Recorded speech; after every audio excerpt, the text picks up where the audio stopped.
Um dos filmes mais comentados da atualidade. Muita gente já assistiu.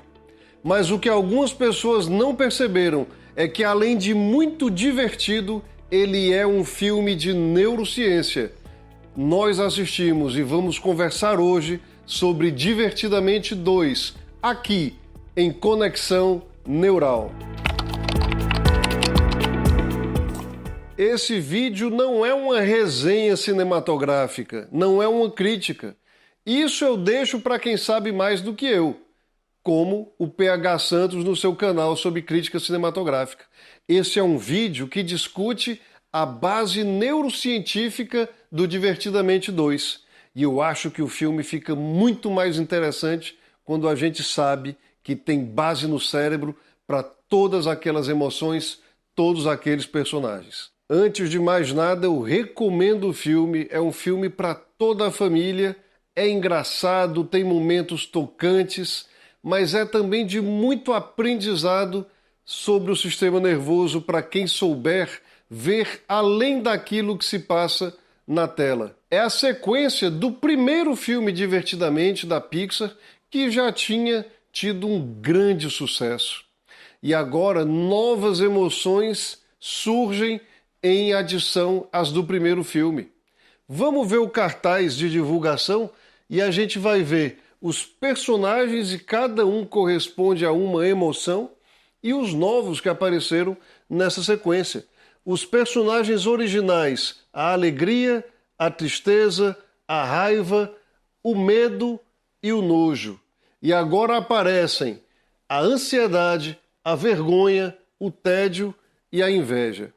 Para quem não assistiu nem o primeiro episódio, e eu recomendo que vá assistir antes de assistir o número 2, existe uma garotinha chamada Riley e o filme todo se passa dentro da cabeça dela, porque ela vai levando a vida e vai vivendo emoções. A gente sabe que as emoções são processadas no cérebro. A gente tem vários episódios aqui no nosso programa Conexão Neural sobre o cérebro e as emoções. E muitas vezes a gente já tinha inclusive comentado sobre esse filme Divertidamente.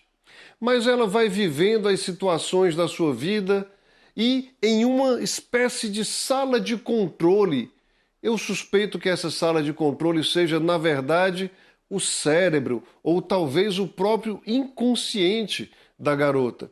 Nessa sala de controle vão se alternando os diversos sentimentos, as diversas emoções, a alegria, a raiva, a tristeza, o medo e o nojo. Então, o episódio 1 tem essa premissa. E agora no 2, o que tem de diferente? O que aparece no Divertidamente 2 para que surjam novas emoções? A Riley, a protagonista, ela entra na pré-adolescência, na puberdade, uma época que nós sabemos as emoções estão hiperbolizadas, estão à flor da pele, estão muito intensas. Essa preparação para a entrada na adolescência parece que as crianças que estão se tornando rapazes e moças vão ficando mais sensíveis, mais reativos aos estímulos.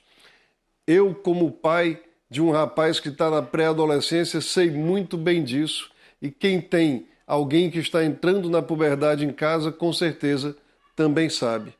Então, nessa fase, por conta do próprio desenvolvimento cerebral, mas também do efeito dos hormônios que estão sendo produzidos, as emoções vão mesmo ficando mais exacerbadas.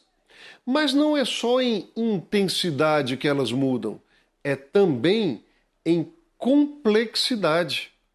Então veja, nós temos o surgimento da ansiedade, que vai se tornando quase que uma protagonista desse Divertidamente 2.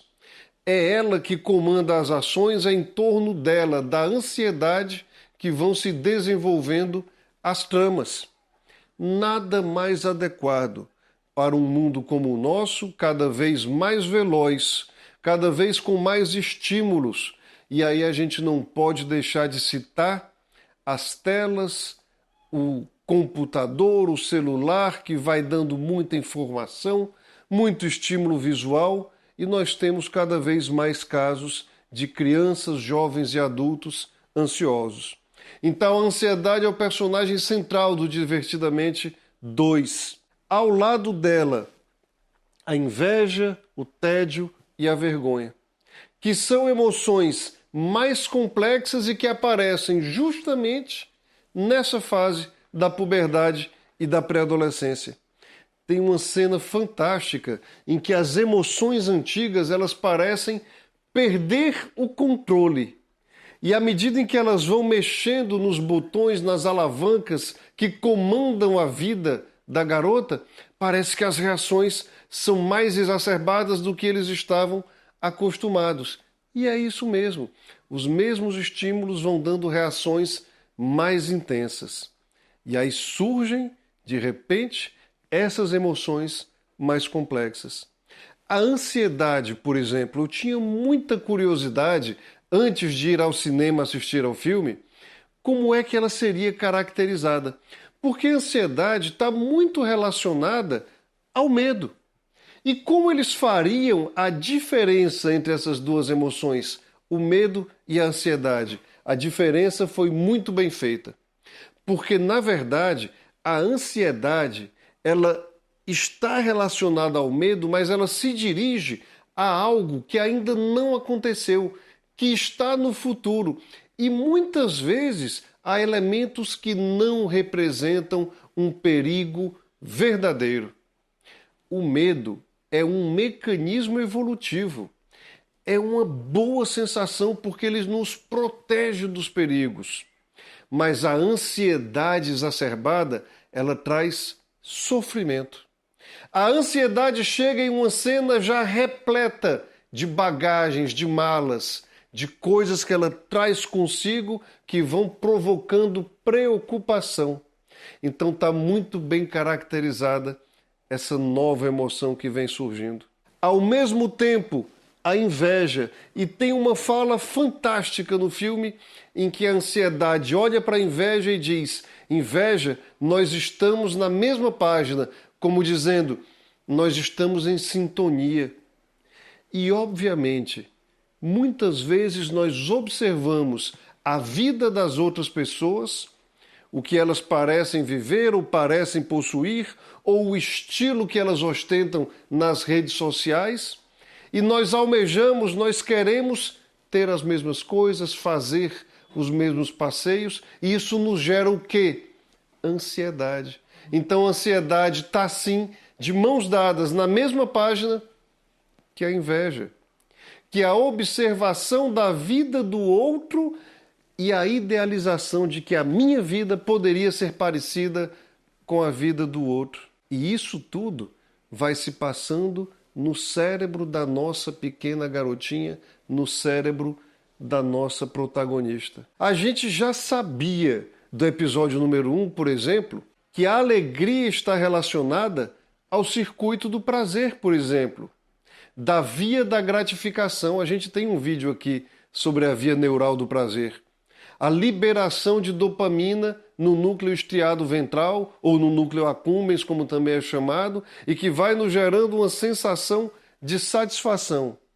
A gente sabe que a tristeza advém de um desequilíbrio de neurotransmissores quando ela está em exagero. E a gente sabe que a tristeza muito exacerbada pode terminar em quadros patológicos, em quadros de doença, como a depressão.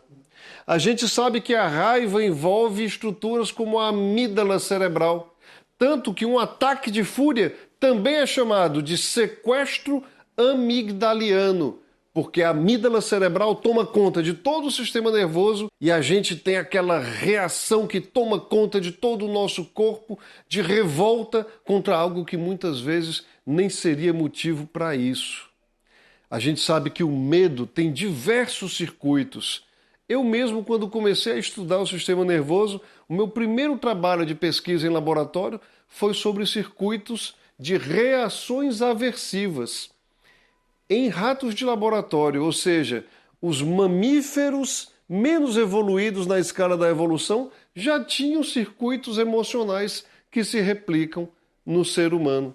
A gente sabe que até o nojinho, a repulsa, ela também tem uma base neural na região da ínsula e que vai nos afastando de coisas que poderiam nos fazer mal.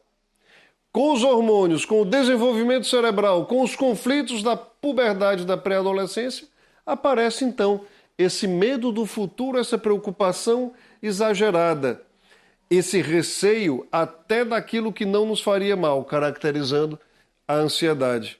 Aparece a inveja, porque a gente começa a conviver mais socialmente e a observar a vida das outras pessoas, sem saber que muitas vezes o que está nas redes sociais não corresponde à vida de verdade de cada um. E além disso, a quantidade de energia que um pré-adolescente gasta, às vezes ela é compensada por períodos de pouca estimulação, de falta de motivação. Aí aparece o tédio de que os adolescentes falam tanto. E a vergonha quando a gente tem medo da não aceitação, justamente pela convivência social, e nós queremos fazer parte do grupo. O cérebro é um órgão absolutamente social. Ele sabe que estar em grupo é também uma vantagem evolutiva. A gente quer pertencer. E quando a gente faz algo que desperta o medo, a ansiedade de não ser aceito, o que é que dá? A vergonha. Então, essas emoções acabam se relacionando dentro da cabeça da garotinha. E além da trama, que é super interessante, super divertida e gera um suspense, a gente vai entendendo como as emoções se relacionam. Mas tem um personagem oculto nesse filme. Um personagem que não é citado. Ele está ausente, mas ele existe. É importante que a gente saiba. Que é a função racional, que é a razão, que está se desenvolvendo também em um pré-adolescente, em um adolescente, em um adulto jovem. E à medida que nós vamos amadurecendo, a racionalidade e essas funções que estão concentradas na nossa área cerebral pré-frontal, elas vão tentando conviver com as emoções, controlar sua intensidade, controlar sua manifestação e controlar a sua influência na nossa vida, para que nós tenhamos uma vida a mais equilibrada possível. Então, é possível que nós tenhamos um episódio do Divertidamente, seja ele o Divertidamente 3, 4 ou 5, em que a função racional, o pensamento, a razão, seja mais um personagem. Eu já estou ansioso, por falar em ansiedade, pelo próximo Divertidamente. Recomendo que todos vejam o filme e espero ter podido contribuir com esse conteúdo para que ele fique ainda mais interessante. E se você gostou desse conteúdo, compartilhe o vídeo com quem você acha que também vai se beneficiar dele. Se ficou alguma dúvida ou algum comentário, deixa aqui na área de comentários do vídeo ou entre em contato por meio das nossas outras redes sociais. Vamos deixar já marcado aqui o nosso próximo encontro para a semana que vem, de novo, divulgando neurociência em conexão neural.